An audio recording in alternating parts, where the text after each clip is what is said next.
All right. So here's a video on how I make millions on Airbnb. So in this video, I'm going to take you through my journey from my 9 to 5 to being an Airbnb entrepreneur.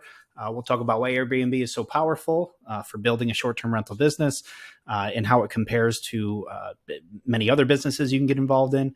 Some actionable steps you can take to get started and scale. Some key strategies for sourcing deals and for networking. The importance of continuous learning. How to scale your business and transition from day-to-day ownership or day-to-day operations, I should say, into ownership, and some effective outsourcing techniques to free yourself from the operational side of the business. So why listen to me? So I've set up and ran over 100 properties. I currently hold about 60 of those that are across ones that I own. I own a handful of them. I manage a bunch of them, and the bulk of them are lease arbitrage deals. I've hosted across this, over 10,000 people or groups, I should say. I've generated millions in revenue on Airbnb. So I've been doing this for years, and I've got a ton of experiences, a ton of war stories, and just a plethora of knowledge that I've built up specific to the Airbnb space. So I came out of school and went into work, a 9 to 5 job at a bank. I was recruited to work there straight out of undergrad. And to be frank, I didn't know what I wanted to do. I just knew that I didn't want to leave college without a job. I just didn't want to be in that bucket, I guess. So that was more my ego talking at the time, as opposed to what I really should have been doing, which was probably doing some deeper work on what sort of aligned with me and what was going to be something that I was excited about. But it is what it is. I went and took this job, and I knew within probably the first month of being there that it wasn't going to be it. I was putting on the face every day and coming in, putting a smile on. But the people that I saw at work, they were excited to be there, or at least they seemed like it. And I couldn't tell whether they were putting on the face too, or whether they genuinely were, happy to be there. I saw some people there that were working in the same job that I had come into, who had been doing it for, 30, 40 plus years. They were going to retire having been in this role. And, I looked at that and, God bless them, but I could not do that. I needed more. I needed something else. And I felt stuck, and I had every excuse to stay. I had the salary, I had the paid vacation, I had the 401k, I had the healthcare benefits. I had all the reason to just stay in place and be happy. And I kept kind of racking my brain on, why am I not happy? But I was stuck. I didn't have, for lack of a better term, I didn't have the balls to leave. I was miserable every day, and I was coming home from work, and I would just try different things at home. I was just trying to work on a way to get out. And what I found myself doing was staying up all night because I knew that going to bed meant the next thing that I had to do was go to work. And that was the last thing that I wanted to do. So I was literally procrastinating sleep because I knew it was just a fast track to the workday. And that was the last thing that I wanted to do. So there was a few things that I had started early on. Back in college, I actually started a website that was similar to Reddit, or what's now become Reddit. It wasn't Reddit at the time, but I had used money that I had made from an internship over the summer to do development on this, and I ran out of money. So it ended up being a cool side project, but really nothing came from it. While I was at the bank, I actually started a remote cleaning company, which I actually still own today. It's just a local service business, basically with a website, drives traffic to it, and people can book, house cleaning services. And then these jobs are outsourced to local independent contractor teams who actually fulfill the work. And I make a cut. I give them a percentage of the revenue generated, and I keep the rest. And basically my the gross profit from that then goes back into buying ads and SEO and those different things to help that business out. So I still own that today, still works, but it's not near as lucrative or as big as the Airbnb business. I started an apparel company, basically leveraging Shopify. Did that years ago. I just wasn't excited about it. I had some sales going with it. I had some wholesale contacts actually overseas that found me. And so I was getting some sales from it, but it just wasn't something that had me excited, I guess, for lack of a better term. I tried writing blog posts. I thought that maybe I could do like an SEO play or put some AdSense on a website or something and maybe get some the quote unquote passive income from that. But really never went anywhere. Never made any money off of it. And actually, right when I had left the bank, I actually tried doing some freelance web design work. And actually was able to get clients through this. I was just posting on Craigslist and just saying, hey, I'll come, work on your WordPress site. And it worked. And I actually got jobs through that. But it took a lot of effort. And to be frank, I was not a web designer. I was basically just, one chapter ahead of, the guy that was hiring me on how to do web design. So I was kind of figuring it out on the fly, and I could outsource some things and find some overseas talent to actually do the work. But it wasn't something that I was really going to look to scale. It was kind of just a means to an end at the time because I had bills that I had to make. And so I was doing it, but it wasn't something that took off like Airbnb did. So what I found with Airbnb is with these early endeavors, one of the hardest things is driving traffic.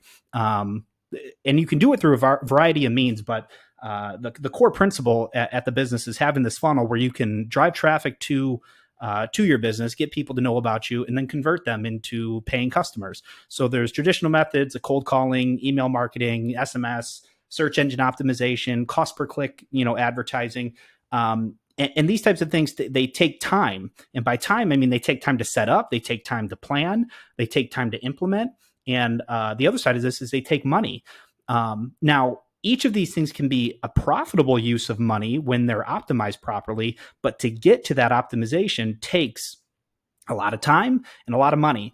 And if you don't have that capital available to really pump into these different methods, you're not going to find what works. You're not going to be able to split test and really optimize it the right way. So you're really going to be flushing a lot of money away as opposed to really growing anything. So the great thing about Airbnb is that they've kind of solved this problem for us. There's built-in demand that they've already drummed up for us. There's a growing customer base year over year, every year since Airbnb has been around, and it's not slowing down. It's still continuing to this day to grow.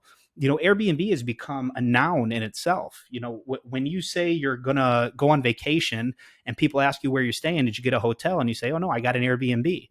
You don't say I got, Joe's short-term rental on the beach. You say I got an Airbnb. And that's similar to saying in search. People used to say, I'm going to search for something in a search engine. We say we're going to Google it. It's become a verb. And Airbnb has done the same. And so basically what we're doing is we're just going to ride on those coattails. We're going to focus on clean, comfortable spaces and provide top tier service and just deliver that supply to this growing demand that's just sitting there on the platform, ready for the taking. You don't have to focus on any cost per click advertising. You don't have to focus on search engine optimization.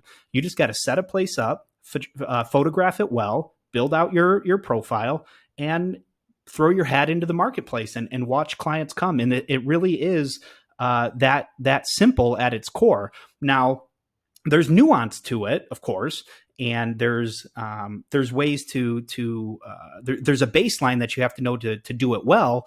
But the core principle of it is that the demand is there. You just have to provide the supply.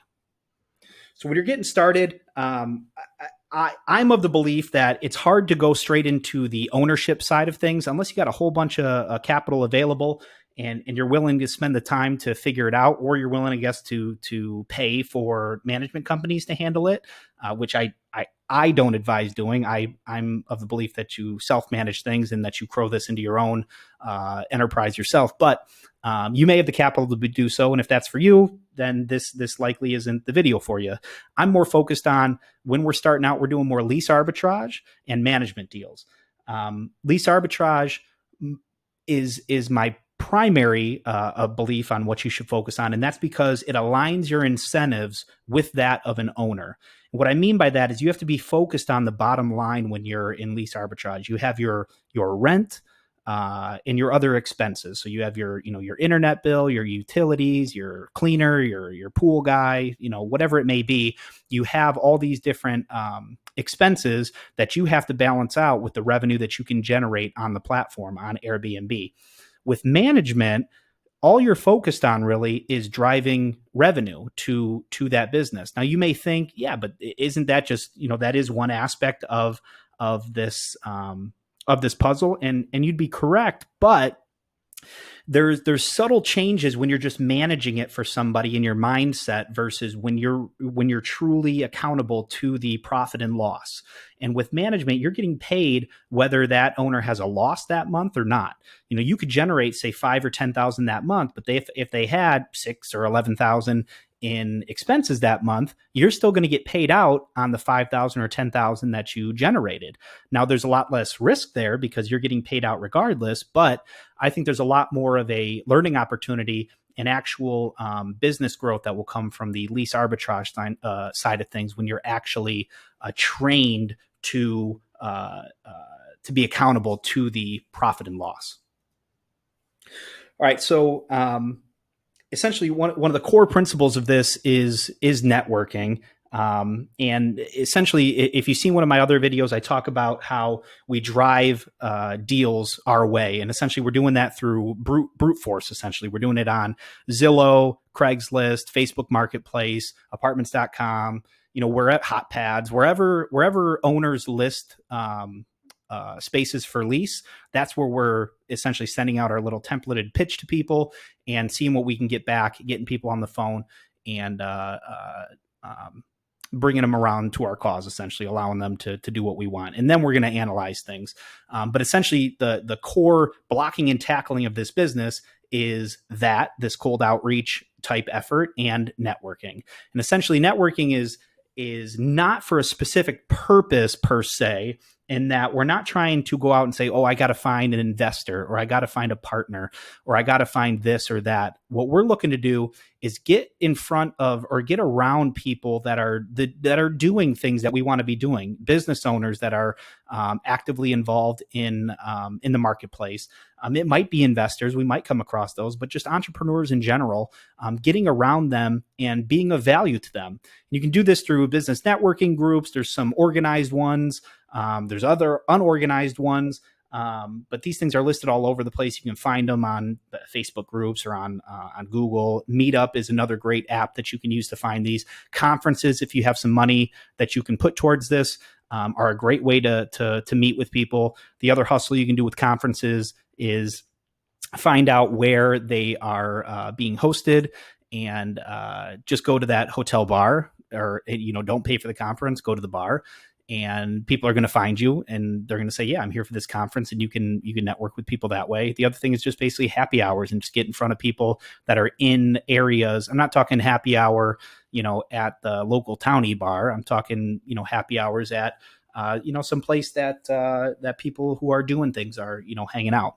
And basically the goal here is we're going to be genuinely interested in what others are doing. And we're going to be looking for ways that we can help, where our experience might come into play. And the way that we're doing that is essentially by just actively listening and coaxing people to open up more to us, and really being interested in what they have to say and learning something from them. And there might be something that you hear that you go home after getting the person's contact and you think about a little bit more, and maybe they have a problem that they were working on right now. You do some homework on that problem and you shoot them an email and you say, hey, you were mentioning you were having some trouble with this. I put some thought into it, and here's some ideas I had. And whether or not they use those ideas or not is irrelevant.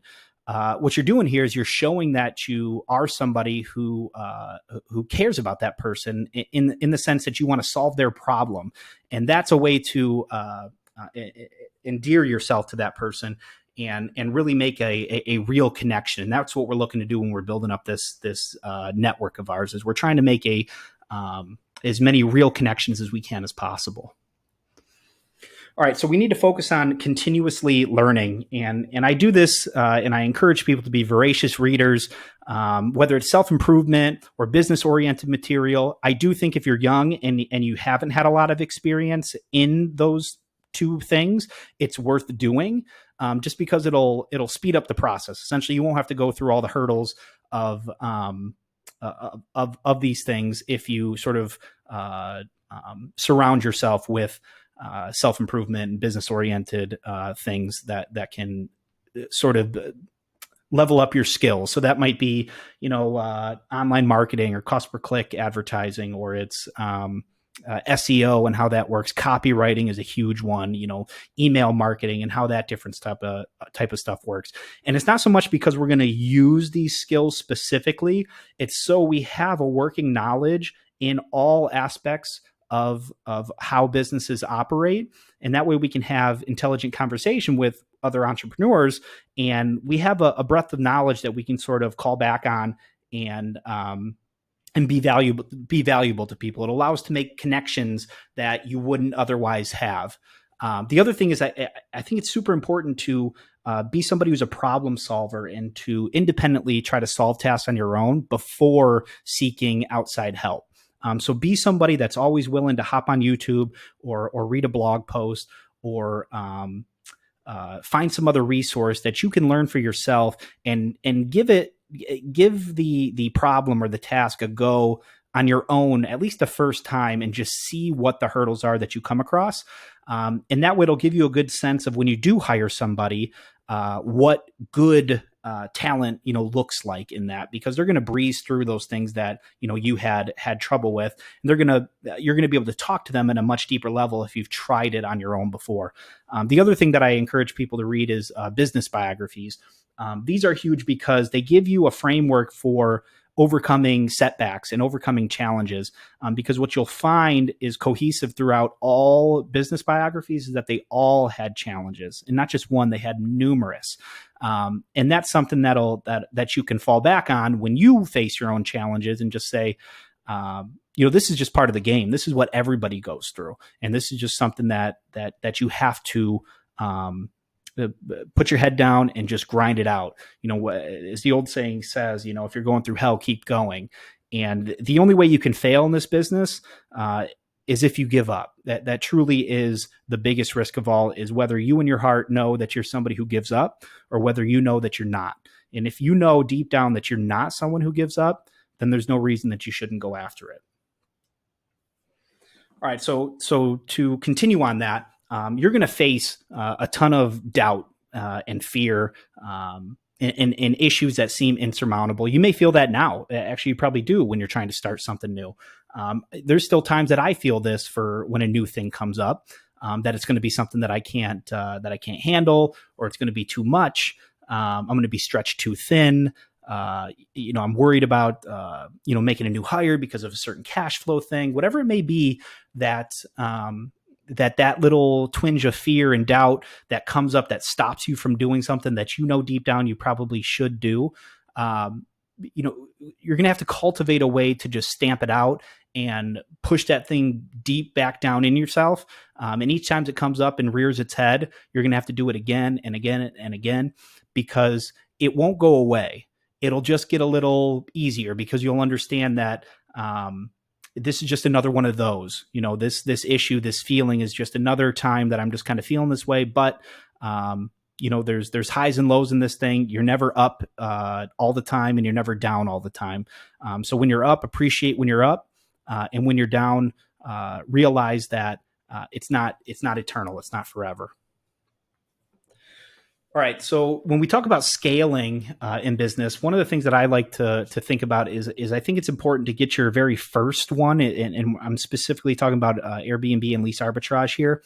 Get your first one out of the way, and the reason for that is it's going to bring you up to speed much quicker than any sort of reading or any sort of learning or any sort of whatever it may be. Whatever you can do to get that first one under your belt, do.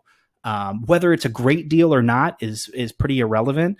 Do that within reason. Don't swing for the fence, but do something that is an intelligent bet, and work hard at it and learn from it. And if you lost a little bit on it, all right, it's a cost of education. It's part of the game, and do better on your next one. But get that first one out of your way, just because it sort of greases the gears and allows you to sort of release your wings a little bit to just get out there and do some stuff. So you're going to focus on your core principles, which here is the blocking and tackling, which is the cold outreach and getting in front of people so that you can find deals. And then the other is the networking. And the most important thing here is to focus on finding good deals. When you have good deals coming your way, the partners will follow. And what I mean by that is that when you're focused on um, bringing deals in, analyzing those deals that do come your way, and whether or not it's a good deal or not is sort of irrelevant. You'll throw away the bad ones, but when you have one that is a really good deal and you know it's a good deal, something will change in your mind. Well, you'll be fired up to go show people that you have this opportunity available. That excitement will come through you, and that energy will transverse to this other person that you're talking to about this, and they'll get this sense of what this opportunity really is for them. And when you're focusing on finding good deals, those different partners will sort of fall into place. And if you haven't done your first one, you haven't gotten out of the way, you really can't expect others to sort of trust you, because how would you know really what a good deal is until you've done one deal, essentially? So you really need to swim before you kind of expect others to jump in the water with you. And you scale one step at a time. I get that it sounds like I've done, all these properties, and I've had all these stays, and I have, and I look back on it, and those numbers, when I hear them, over 100 properties, 10,000 guests, those numbers shock me when I went back and looked at how many I had done. It didn't feel that, it felt like a lot, but it didn't feel, it seems more when I look back on it than when I was going through it, because I was just going through it one step at a time. It was one property, and then focusing on finding the deal to get the next property, and then the next one, and then the next one. And because I was so focused on the daily outreach and connecting with people, when those deals came up, I would just say yes, and I'd figure it out on the back end. And I was just constantly doing that. And then one stacked on top of the other, on top of the other, on top of the other. And it just scaled. And it was a beautiful thing. And it's important to scale, because when you have one property, you can get caught up and just be fearful of that property. If one thing goes wrong, your whole month could be shot, and now you don't have any money coming in from anywhere else to depend on. It might be your job, but you probably need that to focus on your expenses, whatever. This was supposed to be your little side hustle. So if you can scale this thing up, when one property does poorly, another one does, well. When one has an issue, another one, had a great month. And I don't mean that you only need two. I mean, you need to scale it up. So like that works across the entire portfolio. And I actually encourage people to also diversify across markets to help out with different cash flow. So when a certain market is in their high season, you also have a presence in a market that's currently in their low season, that sort of balances out, and then vice versa when those switch. Just because if you're focused entirely in one market and too concentrated, it can be sort of feast or famine, where in the months that are great or that are good, everything feels amazing. But in the months that are bad, you're really fighting because everything is kind of not doing so hot for those 3 or 4 months each year. And really, you kind of want to be able to balance those things out and have some even cash flows throughout the year. All right. So the other thing that's super important here is obtaining talent. You're going to be hesitant to make your first hire. You'll be hesitant to make your second one. And really, your biggest hang up when you're making your first one is because you're going to think you can do everything better yourself. And to some degree, that's true. And it's because, especially when it comes to managing short-term rentals, you'll have learned so much over the time that you're operating, that you're going to think hiring somebody, you're going to be like, oh my God, it took me however long to figure all this stuff out. How are they possibly going to get up to speed? Let me put this off. When really what you should be doing is bringing them on as soon as you have a good grasp of it, because you're now in a position to help that person learn significantly quicker than just the trial and error that you had to go through to learn it. Now, those new people, they're going to make mistakes, and that's just something that comes with it. You make mistakes. And so if you're comfortable with knowing that you yourself are going to make mistakes, then you got to be comfortable with them making them too. But you now got two heads to solve these problems, and not just one. And by doing this, it frees yourself up to not be controlled by the business, to not be working in it day in and day out. And you can kind of pull yourself out of those daily things and focus on the core principles, which is that cold outreach, and networking, which is the actual, that really is what drives deals. All right. So the next thing that I want to talk about is what I call the wealth bridge, which is essentially taking what is a cash flow generating business in management contracts or lease arbitrage deals, there's no asset there. You're really just you're setting up a good cash flow for yourself, and you're setting up a big business that brings you a lot of money.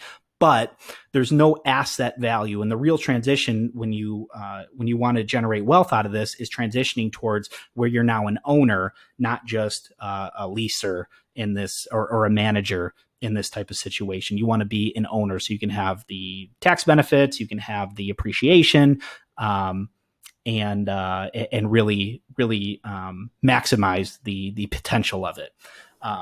So there's one big thing to understand here. When you've gone through this entire process and you've sort of skilled yourself up, and you've done a few lease deals, or you've scaled up a little portfolio for yourself, you now have a knowledge in a niche aspect of real estate that not a lot of people do, but it's a highly sought after skill set.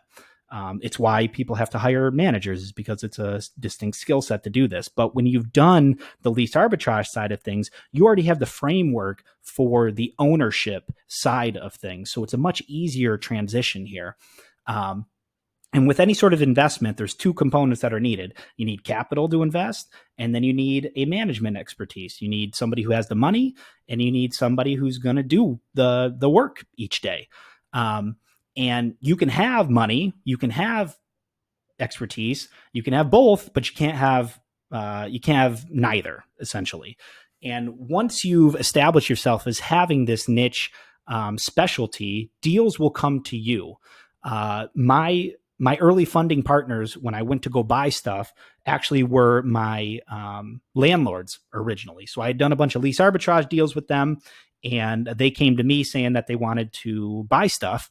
And I essentially said, well, look, I've been scaling this lease arbitrage side of things. I don't have a whole ton of capital just sitting on the side that I can go buy stuff. And they said, that's all right. We'll buy them. And I said, all right. And they said, and you run it. And I said, all right. And we'll split it 50-50. And he said, yeah.